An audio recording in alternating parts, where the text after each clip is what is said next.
नमस्कार दोस्तों, आप सभी का स्वागत है हमारे YouTube channel short hand house पर।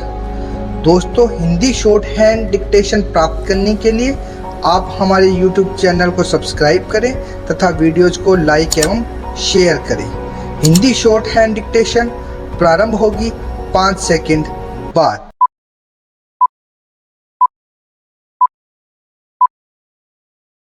स्टार्ट। महोदय, निसंदेह ही आज भी हम भले ही कई मुश्किलों का सामना कर रहे हों, फिर भी हम 1991 के उन दिनों जैसी स्थिति में नहीं हैं।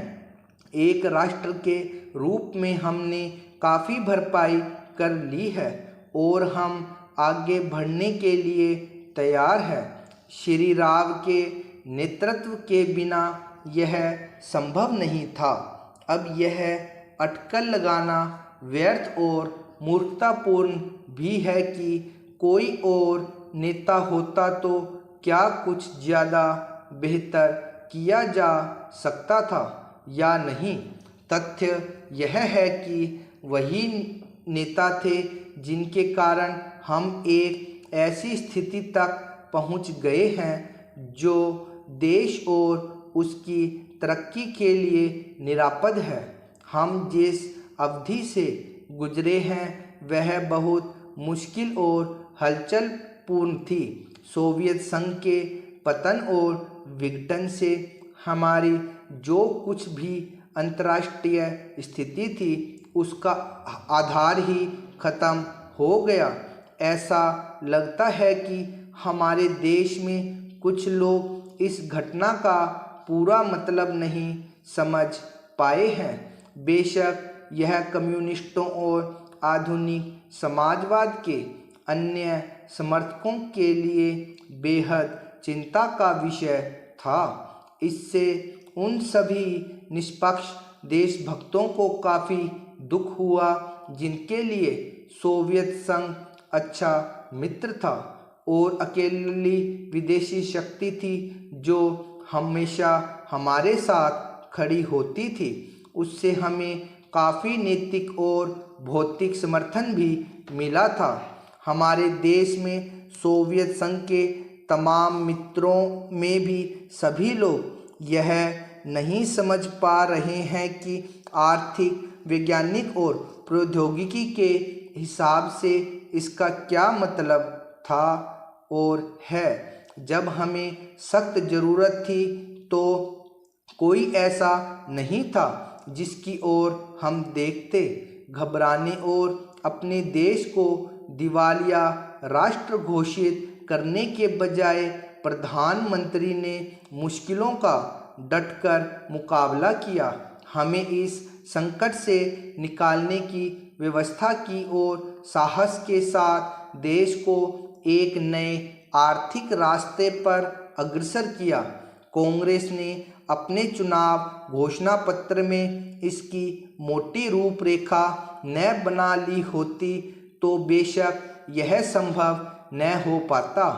इस घोषणा पत्र के मुख्य निर्माता स्वयं राजीव गांधी थे और इसे तैयार करने में श्री राव उनके मुख्य सहायक थे। देश को संकट से उबारने और नए आर्थिक रास्ते पर ले जाने में बेशक मनमोहन सिंह की देशभक्ति, विद्वता और ख्याति महत्वपूर्ण कारण थे। नई आर्थिक नीति जनता के हित में नहीं है। इस काल्पनिक तथ्य को लेकर काफ़ी हंगामा मचाया जा रहा है। इसके उलट अगर उसे अपेक्षित ढंग से लागू नहीं किया जा रहा है तो इसकी वजह यह है कि जनता के नाम पर हर तरह की आंशिक और कॉरपोरेट मांगें पूरी की जा रही है। प्रधानमंत्री ने दो महत्वपूर्ण तरीकों से नई आर्थिक नीतियां बनाने में अपना योगदान दिया है। सबसे पहले तो उन्होंने नई नीति लागू करने के लिए मध्यम मार्ग अपनाने पर जोर दिया है। नए आर्थिक कार्यक्रम को लागू करने में उन्होंने जो दूसरा महत्वपूर्ण योगदान किया है वह है इसके पक्ष में राष्ट्रीय सहमति बनाना। महोदय, हमारे देश में राजनीतिक विचारों में जितनी भिन्नता है उसके मद्देनज़र यह एक असाधारण बात है, जबकि इनमें से ज़्यादातर लोग यही ठाने रहते हैं कि चाहे जो हो और जो भी मुद्दा हो उन्हें विरोध करना है। चुनावों में झटकों और यदाकदा टेढ़े मेढ़े रास्तों के बावजूद प्रधानमंत्री के नेतृत्व में जो नई आर्थिक नीति बनाई गई है उसे राष्ट्रीय स्तर पर स्वीकार कर लिया गया है। माकपा से लेकर जनता दल और भाजपा तक आर्थिक क्षेत्र में मूलभूत सुधार के अलावा पंजाब में नाटकीय बदलाव आया है। बंदूक की लड़ाई की जगह अब पूरी तरह बैलेट की लड़ाई ने ले ली है। उस प्रदेश की जनता के लिए यह दूसरी आज़ादी से कुछ कम नहीं है। असम और उत्तर पूर्व के कई हिस्सों में भी ऐसे बदलाव आए हैं, हालांकि वे पंजाब जैसे नहीं हैं। ऐसा समझना कि आतंकवाद का खतरा टल गया है बेशक गलत होगा, पर जो सफलताएं हमने पाई है उन्हें स्वीकार न करना कम गलत नहीं होगा। पंचायत और स्थानीय निकायों के चुनाव कराने को भी साधारण काम नहीं समझा जाना चाहिए। इस कदम से महात्मा गांधी के सपने और दिवंगत राजीव गांधी की लोकतंत्र के लिए प्रतिबद्धता फलीभूत हुई है। यह संविधान की अपेक्षाओं के अनुरूप लोकतांत्रिक क्रांति को आगे बढ़ाने का प्रतीक है। इससे हमारे राष्ट्र का लोकतांत्रिक आधार मजबूत हुआ है। हिंदुत्व के घटते उन्माद का ध्यान रखना भी उतना ही महत्वपूर्ण है।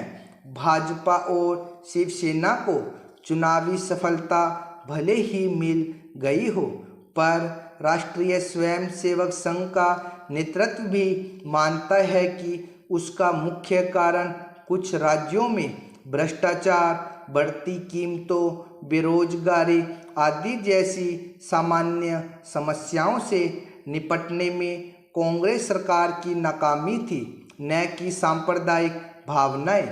हिंदू सांप्रदायिकतावाद में स्पष्ट कमी आना बहुत बड़ी राष्ट्रीय उपलब्धि है।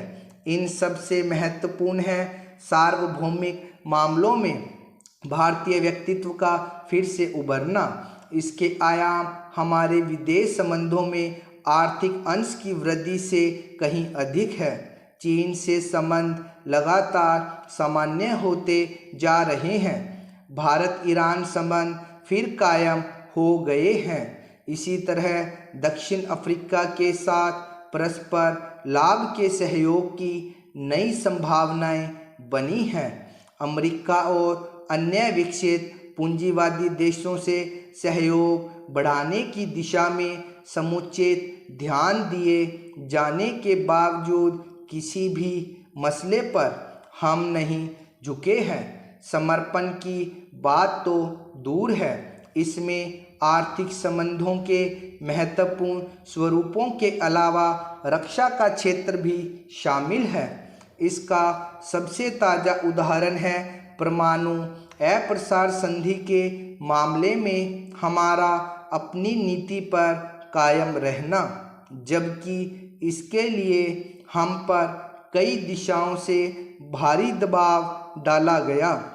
गुटनिरपेक्ष आंदोलन को नई नीति देने के प्रयास भी चल रहे हैं। इन सब उपलब्धियों को मिलाकर एक वाक्य यह है कि प्रधानमंत्री ने सबसे बड़ा काम यह किया कि हमारे देश में शासन पुनः स्थापित कर दिया और लोकतंत्र को सुदृढ़ बनाया। महोदय, देश की लगभग 3/4 जनसंख्या गांवों में रहती है, जिनकी आय कम होने के साथ साथ शिक्षा, स्वास्थ्य, पेयजल आदि अन्य आवश्यक सुविधाएं भी उन्हें पर्याप्त मात्रा में उपलब्ध नहीं है। ग्रामीण क्षेत्रों और ग्रामीणों, विशेषकर अनुसूचित जातियों, जनजातियों, कमजोर वर्गों और गरीबी की रेखा से नीचे रहने वाले लोगों का विकास एवं गरीबी उन्मूलन भारत की विकास योजनाओं का प्रमुख उद्देश्य रहा है। स्टॉप। 100 प्रति मिनट की गति से थी ये डिक्टेशन। रामधारी खंड गुप्ता खंड 2 के अभ्यास 13 और 14 से थी। आप इसका बार बार लिख के स्टेनो में अभ्यास कीजिए तथा इसे ट्रांसक्राइब जरूर कीजिए। धन्यवाद।